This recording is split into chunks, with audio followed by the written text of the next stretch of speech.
문제풀이를 하고 계시는데 오설교는 창세기 1장에서 계속 머물고 있습니다.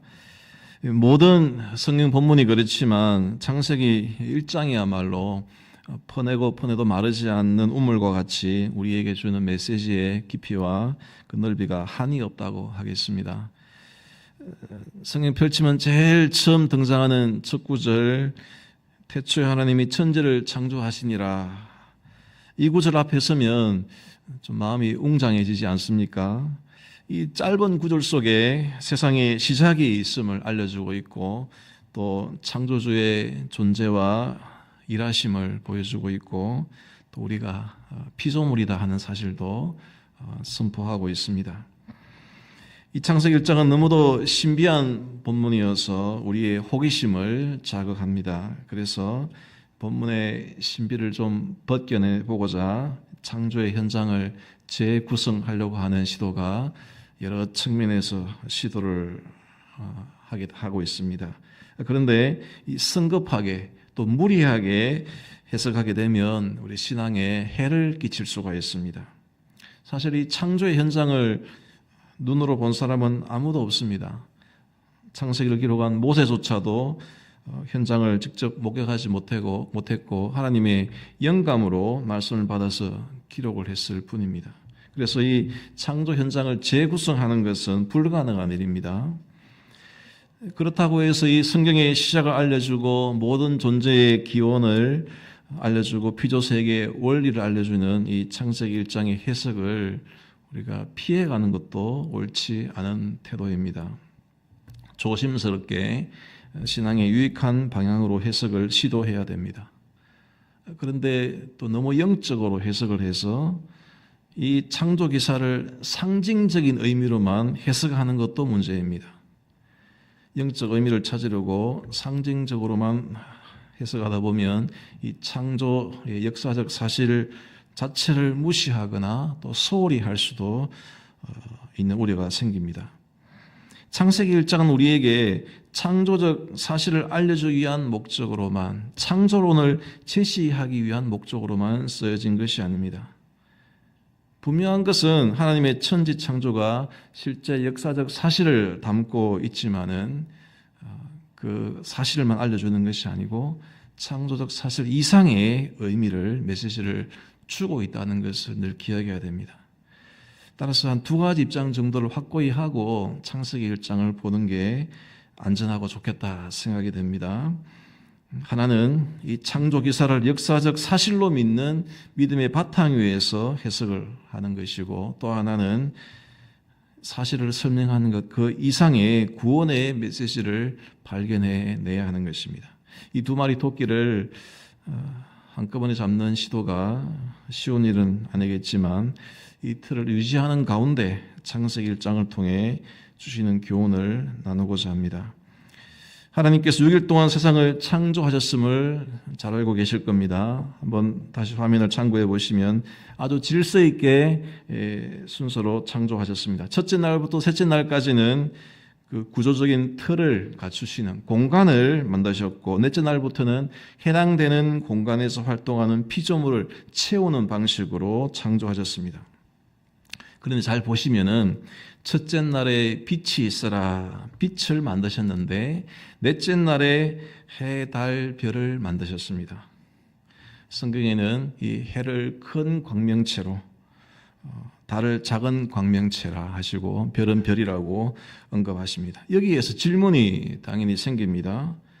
저 해, 우리는 저 태양을 모든 빛의 근원으로 알고 있는데 그러면 첫째 날 만드신 빛은 뭡니까? 태양빛이 아니란 말입니까?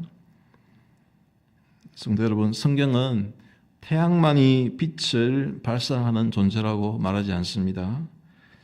2절부터 창세기를 보시면은 땅이 혼돈하고 공허하고 흑암이 깊은 곳에 있는 상태에서 빛이 있어라 말씀하심으로 빛과 어둠을 나누셨다고 합니다. 첫째 날이지요. 이때 아직 넷째 날에 그 해달별이 창조되기 이전에 어두움과 구별되는 빛이 존재하기 시작했습니다. 빛이 있으라 명하심으로 생긴 이 빛은 태양빛이 아니지요. 태양빛이 아니라 말씀을 통해 창조된 빛이고 말씀하신 하나님께 근원을 두고 있는 빛으로 보아야 합니다. 계시록 22장 5절을 보시면은 새하늘과 새 땅을 묘사하면서 그곳에는 햇빛이 쓸데없다고 하십니다. 그런데 햇빛이 없는데 밤이 없다고 하십니다. 그게 가능한 이유가 무엇입니까? 하나님이 그들에게 빛이심이라. 하나님께서 친히 만국을 비추시기 때문에 태양빛이 굳이 없어도 밝을 수가 있는 것입니다. 첫째 날 하나님께서는 이 태양빛이 아닌 우리가 알 수 없는, 구체적으로 알 수는 없지만 알 수 없는 빛을 존재케 하심으로 흑암의 상태에서 빛과 어둠을 나누시고 빛을 낮이라 어둠을 밤이라 부르셨습니다. 그리고 넷째 날에 하늘에 광명체를 두셔서 큰 광명체, 즉 태양으로 낮을 주관하게 하시고 작은 광명체 달로 밤을 주관하게 하셨다고 합니다. 여기서 이 주관하게 하시다 하는 말이 다스리게 하신다는 말입니다. 통치권을 주셨다는 것입니다. 통치권이 중요한 용어를 말씀드립니다. 창세기 1장 26절 사람을 창조하시고 나서 모든 것을 다스리라, 땅을 정복하라 하시면서 모든 생물을 다스리라 하시지 않습니까? 6일 동안 창조하신 피조물들을 하나님께서 인간에게 다스리도록 통치권을 주셨습니다. 마찬가지로 하나님이 첫째 날 빛을 만드시고 낮과 밤을 영역을 구분하시고 친히 다스리고 계시다가 빛을 다스리는 그 통치권을 낮은 큰 광명체로 하여금 밤은 작은 광명체로 하여금 다스리도록 통치권을 태양과 달에게 넘겨주셨다. 이런 표현을 성경이 하고 있는 것입니다. 그래서 이 해와 달과 별, 이 광명체는 통치권을 상징하는 징조로 성경에서 사용이 됩니다. 14절에 보시면은 하나님이 이르시되 하늘의 궁창에 광명체들이 있어 낮과 밤을 나뉘게 하시고 그것들로 징조와 계절과 날과 해를 이루게 하라 하시지요. 네 가지 역할을 광명체에게 부여하십니다. 징조, 계절, 날, 해, 연도를 말합니다. 여기서 이 계절 그리고 해, 이것을 과학적으로 설명하면은 어떻게 이게 발생되는 겁니까? 지구가 365일 태양을 공존함으로써 생기는 자연 현상 기간이지 않습니까? 그리고 이 날은 지구가 자전함으로써 하루 동안 낮과 밤이 형성이 되는 것입니다. 그래서 이 성경의 이 표현상으로 보면 하나님께서 광명체들에게 다스리라 명령하고 계시기 때문에 이 광명체가 활동을 해서 낮과 밤, 계절, 날과 해를 이루는 것처럼 성경은 표현하고 있습니다. 그래서 이 성경은 지동설이 아니고 천동설을 주장하는구나. 성경은 비과학적이구나. 이런 이제 공격을 받는 것입니다. 다시 말씀드리지만 성경이 과학을 증명하기 위해서 과학적인 용어로 쓰여진 책이 아니라는 것을 아셔야 됩니다. 성경의 표현은 땅 위에 있는 사람의 입장에서 사람의 시선으로 사람의 눈에 보이는 현상을 표현한 것입니다.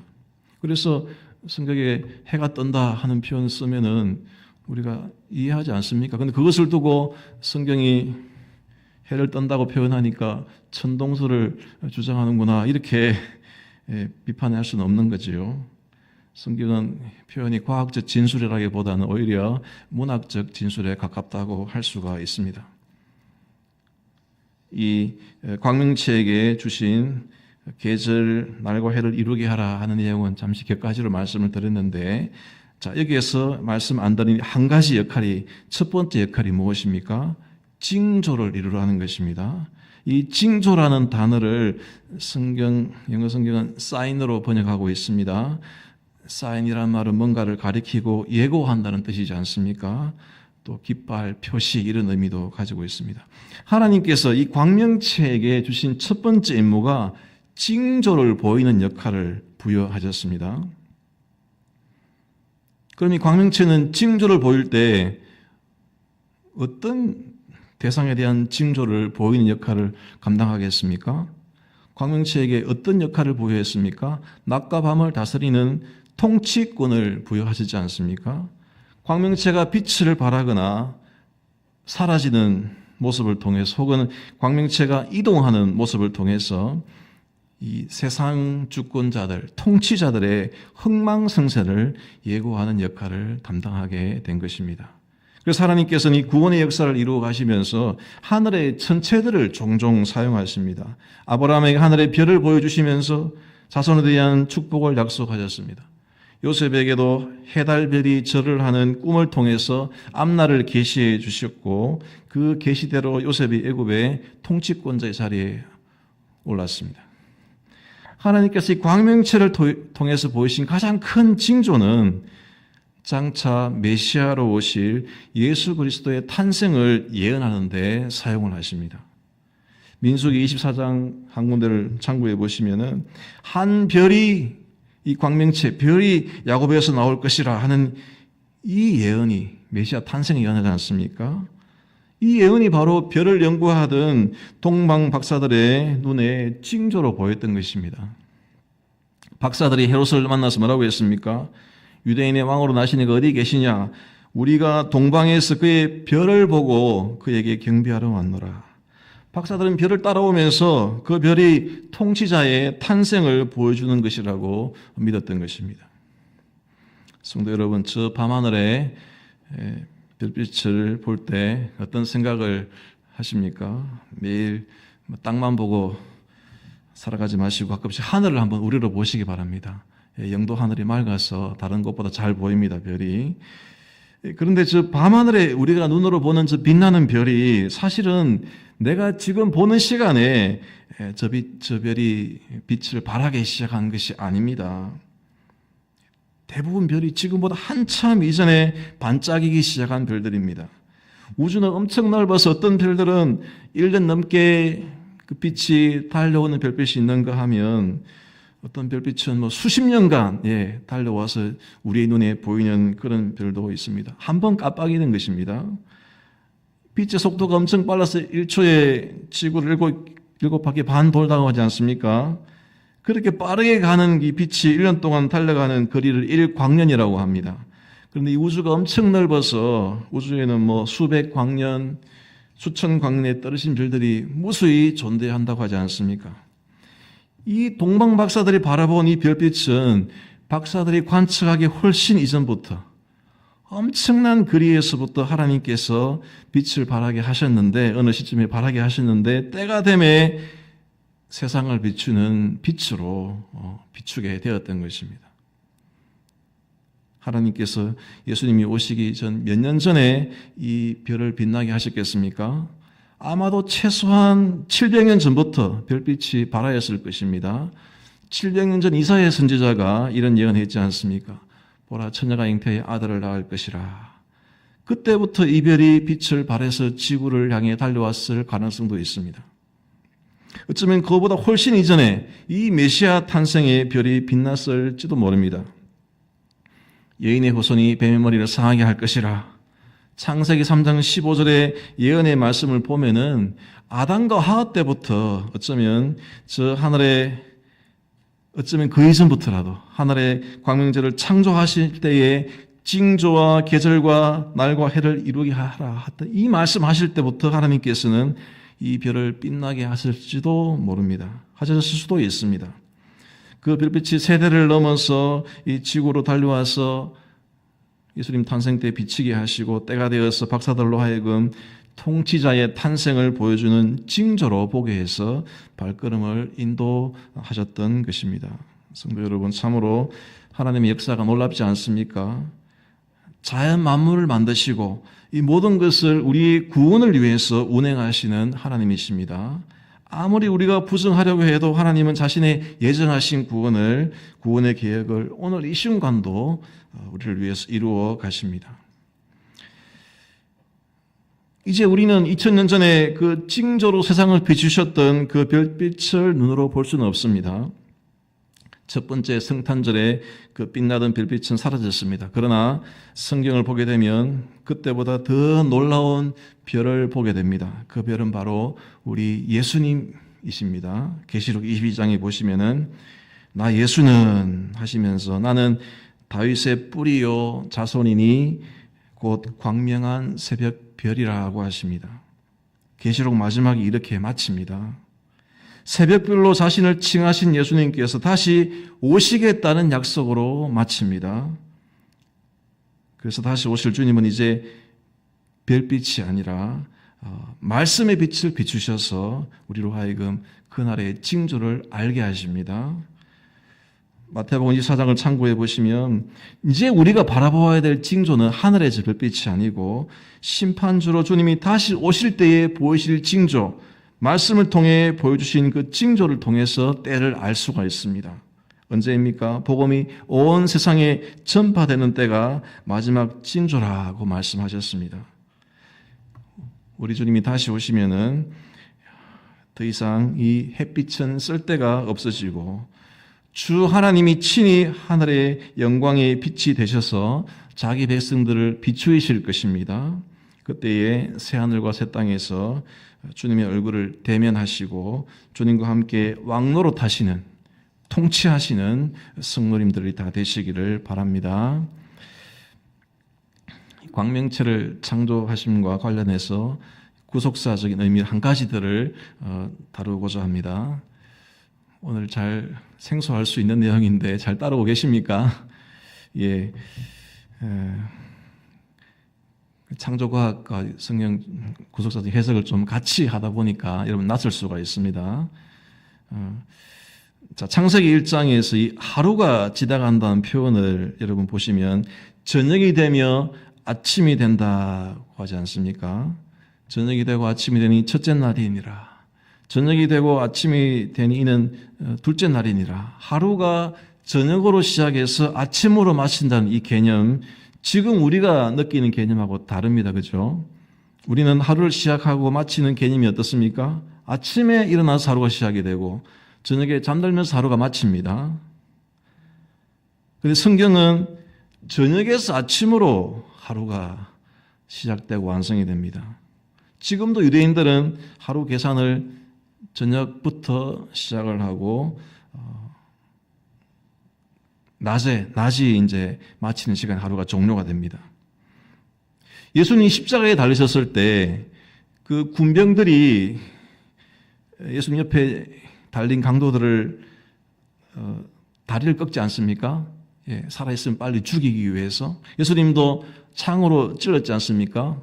죽으셨는지 확인을 하기 위해서. 왜 그렇게 빨리 죽음의 상태를 확인하고 만들기 위해서 그렇게 행동을 했습니까? 이제 조금 이 낮 시간이 지나면 저녁이 되기 때문에, 저녁이 되면 새로운 요일 안식일이 시작되기 때문에 안식일에 시신을 매달아 둘 수 없어서 시신을 빨리 처리하고자 했던 것입니다. 시간 개념이 거기에 들어있는 것입니다. 이처럼 성경에서 하루가 저녁에서 아침으로 진행된다는 것은 우연하게 정착된 관습이 아니고 구원 역사적인 의미와 연결이 되어 있습니다. 성경의 여러 구절에서 이 메시아 오심이 하루의 시간 개념으로 묘사가 되고 있기 때문입니다. 이사야 60장을 보시면은 보라 어둠이 땅을 덮을 것이며 이런 말씀으로 시작해서 나라들은 내 빛으로 내 광명으로 나오리라. 어둠으로 덮인 땅이 여호와께서 임하시고 비추시자 광명으로 변화된다고 합니다. 누가복음 1장 말씀을 보시면은 예수님 탄생이 어떠합니까? 어두움과 죽음의 그늘에 앉아 있는 자들에게 돋는 해로 오셔서 예수님이 비추시는 역할을 하십니다. 성도 여러분, 예수님이 십자가를 지신 날, 십자가에서 우리의 죄짐을 지고 십자가에 돌아가신 날, 그날이 무슨 절기입니까? 6월절이죠. 예. 이 6월절이 언제 시작이 됐습니까? 역사적으로 볼 때 애굽에서 출애굽 받은 날, 정확히 말하면 출애굽하던 날 밤, 낮이 아니고 밤에 유월절이 제정이 되었습니다.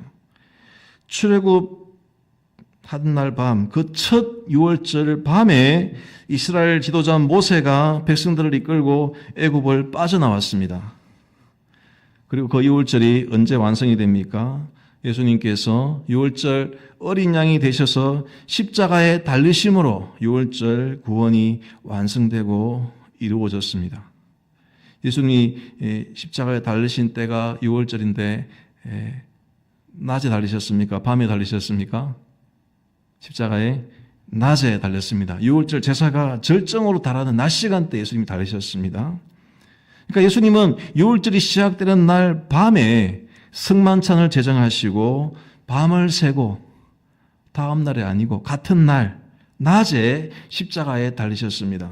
오전 9시에 달리셔서 오후 3시에 다 이루셨다 하시고 숨을 거두셨습니다. 자, 이것을 모세와 예수님 한번 연결을 해보겠습니다. 잘 들어보시기 바랍니다. 모세가 어린 양의 피를 바른 날 밤에, 하루가 시작되는 밤에 어두운 애굽 땅을 탈출해서 유월절이 시작되었는데, 예수님은 하나님의 어린 양이 되셔서 유월절 낮에, 하루가 완성되는 낮에 십자가에 달리셔서 유월절을 완성하시고 자기 백성들의 구원을 이루신 것입니다. 정리가 되십니까? 예. 하나님의 창조 사역이 저녁이 되고 아침이 되며 하루가 완성이 되듯이 예수님은 어두운 이 세상의 빛으로 오셔서 어둠을 깨고 빛을 비추심으로 우리의 구원을 완성하셨습니다. 성도 여러분, 하나님의 언약 안에 살아가는 우리 백성들의, 천국 백성들의 여정이 이러합니다. 언약 백성이 살아가는 인생의 하루는 저녁이 되고 아침이 되듯이 어둠에서 시작해서 밝은 빛으로 마치게 됩니다. 지금은 좁은 길을 걸어가는 것 같으나 그 길은 생명의 문으로 완성이 되는 것입니다. 창조 사역에서 저녁이 되고 아침이 된 이는 몇 번째 날이더라. 이 구절이 반복될 때마다 동일하게 반복되는 구절이 나왔습니다. 문제풀이 하시지 않습니까? 뭡니까? 하나님이 보시기에 좋았더라. 이 좋았더라, 히브리어로 토브라고 많이 들어보셨을 겁니다. 선하다 하는 뜻입니다. 저녁이 되며 아침으로 완성되는 이 하루가 하나님 보시기에 선했던 것입니다. 이 좋았더라, 선하더라 하는 이 표현, 우리가 잘 아는 로마서 8장에 나옵니다. 같이 읽어보시겠습니다. 시작. 하나님을 사랑하는 자, 곧 그의 뜻대로 부르심을 입은 자들에게는 모든 것이 합력하여 선을 이루느니라. 아멘. 선을 이룬다. 하나님 보시기에 좋았더라, 선하다 하는 표현입니다. 성도 여러분, 지금의 우리가 처한 시간이 캄캄한 어둠의 시간처럼 느껴질지라도 하나님을 사랑하는 자, 곧 그의 뜻대로 부르심을 입은 자들에게는 저녁이 되며 아침이 되듯이 모든 것이 합력하여 선으로 마무리가 될 것입니다. 하나님 보시기에 좋았더라는 인생으로 최종 평가받게 될 것입니다. 성도 여러분, 빛으로 오신 예수님을 영접하시는 인생이 되어서 어둠을 내어 쫓고 오늘 하루, 우리 인생의 하루를 선으로 마감하는 복된 성도들 되시기를 간절히 바랍니다. 나는 예배자입니다. 찬송하시겠습니다.